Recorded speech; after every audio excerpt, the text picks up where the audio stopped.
Hi. Hello. Kumusta kayong lahat, mga kaibigan?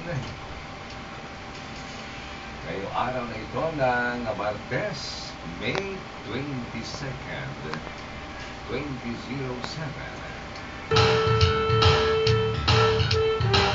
Katulad po ng dati, muli po tayo magtatampok ng liham mula po naman sa ating milyong-milyong mga taga-subaybay.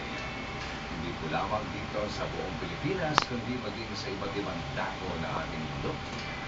Ang ating mga OFW na kahit nasa malalayong lugar ay alam po nating nakikisa dito sa ating programa. Kaya minsan pa, ano man po ang inyong mga ginagawa, ano man ang inyong mga pinagkakabalahanan sa mga oras na ito, talk to me, kaibigan. Hanggang alas 3 ng hapon, dito pa rin sa ating